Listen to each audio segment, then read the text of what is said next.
अभ्यास करत होती. अशी अनाथ परिस्थिती या कुटुंबाची झाली होती. या अनाथ झालेल्या परिस्थितीला साथ देण्याची ताकद साध्या सुद्धा माणसाला करता येणार नाही. पण या गावात एक तटस्थ छान मस्तपैकी काम करणारे ग्रामस्थ होते, धडाके बाद ग्रामस्थ होते, ते म्हणजे विठू आम्ही. त्याने आम्हाला साथ दिली. ते आम्हाला जे सांगत ते आम्ही करत गेलो. त्याप्रमाणे एक वेळ त्याचं घरातलं चप्पलही आम्हाला विकावं लागलं आणि ते विकून पैसे घेऊन त्यांच्या वडिलांना आम्ही चांगलं केलं होतं. शेती किती घाट ठेवून हे काम केलं होतं. परंतु त्या आवेऱ्यांनी आम्हाला जी सोडून दिली नाही, ते आमच्या पाठीशी होते. त्यांनी ज्या एका खड्ड्यात आम्ही गेलो तर आम्हाला दुसऱ्या खड्ड्यातून बाहेर काढून यांच्या साथीला उभा. आम्ही त्यांचं सगळं शिक्षण होईपर्यंत, त्यांचं शिक्षण कधीपर्यंत आम्ही हा एकच आमच्या घरातला शिकलेला माणूस होतो. माझे तिघेजण भाऊ अशिक्षित होते, त्यांना काही तेवढं कळत नव्हतं. पण मला साधारण माझ्यावरती अभ्यास केलेला होता मी 7वी पर्यंत आणि त्याच्यात मी शिक्षक बनलो. त्या शिक्षक बनलेल्या माझ्या ह्याच्यात मी त्यांच्या शिक्षणाची सोय केली.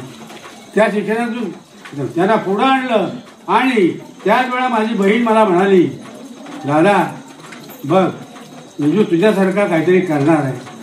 म्हणजे तो मोठा झाला होता, करणार आहे, त्याला अभंग म्हणायला येतात, तो तुझ्यासारखे अभंग मग गातो.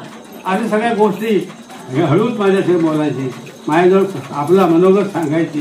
तो मला आनंद वाटायचा. छान आहे. आणि त्याचप्रमाणे त्याच्या आईचे शब्द आज खरे ठरले आहेत की तो या परिसरात एक उठून दिसणारा हिरा झालेला आहे. असंच परमेश्वराने त्यांचं आहे चांगलं वाढावं.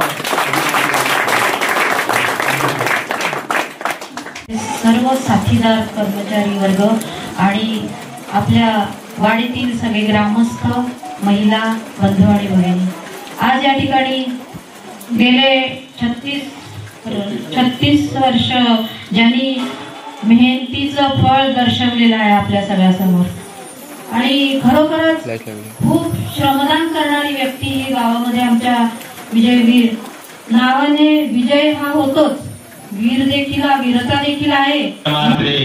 जन्म संसार बंधनात विमुच्यते नमस्तस्मै विष्णवे प्रभु विष्णवे. हिंदवी स्वराज्याचे संस्थापक, महाराष्ट्राचे आराध्य दैवत छत्रपती शिवाजी महाराज, धर्मरक्षक धर्मवीर संभाजी महाराज, माझी ग्रामदेवता आई झोलाई माता आणि श्री देव मुरलीधर यांच्या चरणी सर्वप्रथम कोटी कोटी प्रणाम. आज या ठिकाणी माझ्या सेवानिवृत्तीच्या कार्यक्रमासाठी माझे उपस्थित USP कंपनीतील माझे डिपार्टमेंट हेड आंबेकर साहेब, HR डिपार्टमेंटचे सावंत साहेब, काळे साहेब, तसेच मला शुभेच्छा देण्यासाठी आलेले ज्यांनी मला जवळजवळ 35 वर्ष सहकार्य केलेले असते, दामले परिवार, त्यांनी आपला परिवार म्हणजे मला त्यांनी आपल्या कुटुंबातला एक सदस्य आणि ज्यांच्या आईनं मला मानसपुत्र मानलंय ते राजीव उद्धव या ठिकाणी शुभेच्छा द्यायसाठी आले. त्यांचे मी मनापासून स्वागत करतो. या संपूर्ण कार्यक्रमासाठी या ठिकाणी उपस्थित वाडीतील ग्रामस्थ, आप इष्ट सगळे नातेवाईक, आपणा सर्वांचे मी मनापासून स्वागत करतो. आज मी थोडा मनोगत कमी व्यक्त करणार होतो, पण माझ्या मामानी या ठिकाणी आज उपस्थिती ठेवले ना, पण थोडं जास्त बोलणार आहे. तरी कृपया थोडीशी दिलगिरी व्यक्त करतो, कारण 2 ऑक्टोबरचा कार्यक्रम मला नंतर बरेच लोक बोलले, एवढा तू कार्यक्रम ठेवलास आणि तू तुझ्या मामांना का बोलवलेस नाही, पण आता ते प्रत्यक्ष या ठिकाणी आले म्हणून बोलणार आहे. थोडीशी दिलगिरी व्यक्त करतो. जगामध्ये 33 कोटी देव आहेत आणि या 33 कोटी देवांपैकी एक ना एक देवाचं मंदिर आपल्या वाडीत किंवा गावात असतं. परंतु मनुष्य या मंदिरात जाऊन दररोज दर्शन घेईल याची शाश्वती नाही. म्हणून विश्वविधाता भगवंत परमेश्वराने असे 2 देव निर्माण केले की ते 24 तास आपल्या बरोबर राहू शकतात आणि 24 तास आपल्या बरोबर कुठेही येऊ शकतात. त्या एका देवाचं नाव आहे वडील तर दुसऱ्या देवाचं नाव आहे आई. यापैकी वडील नावाचे जे दैवत आहे ते माझ्या आयुष्यात फारच कमी, म्हणजे मी 6-7 महिन्याचा असताना वडील नावाचे दैवत कायमचं सोडून आम्हाला गेलं. आणि तदनंतर माझ्या आईनं मला लहानाचं मोठं केलं आणि शिक्षण दिलं आणि या मी असं आतापर्यंत प्रगती केली. तर त्या आईचं स्मरण आणि आठवण या ठिकाणी करतोय. आई तुझ्या मूर्ती वाणी या जगात मूर्ती नाही, अनमोल जन्म दिला गाई तुझे उपकार फिटणार नाही. बाळपणी मी खेळ खेळलो खेळत होतो ताना, अमृताहून घोडाई पाजिले तू पाना.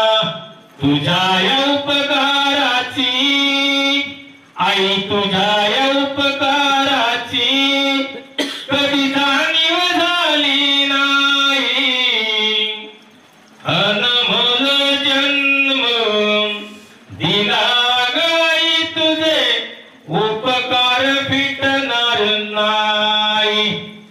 आईच्या ऐन तारुण्यात वडील कायमचे निघून गेले.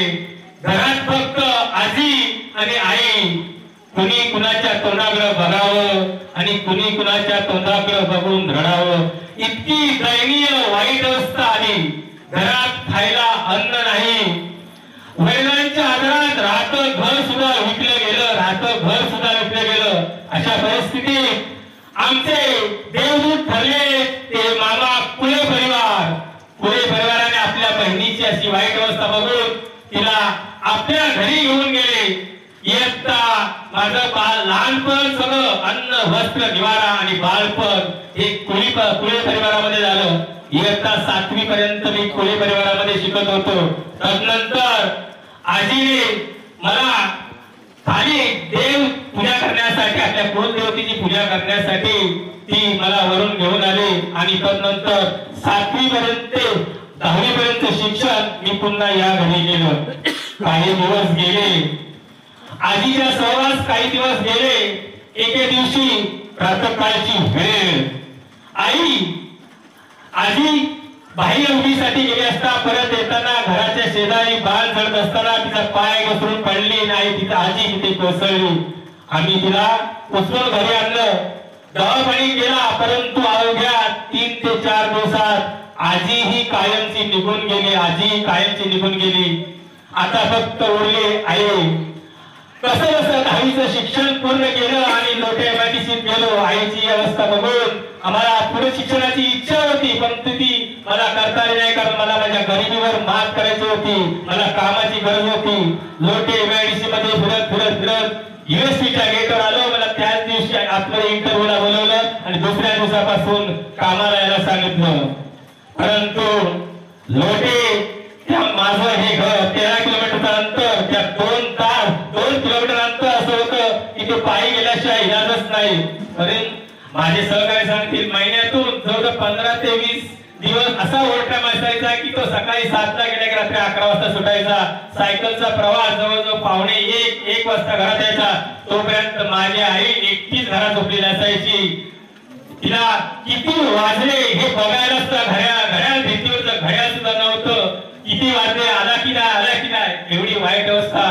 परंतु डगमगून न जाता, परिस्थितीला घाबरून न जा, तुकाराम रामदास स्वामी आपल्या ग्रंथामध्ये दाखवताना सांगतात, मरणाचे स्मरण असावे परंतु भय नसावे. याप्रमाणे भीती हा विषय त्यावेळेस सोडून दिला.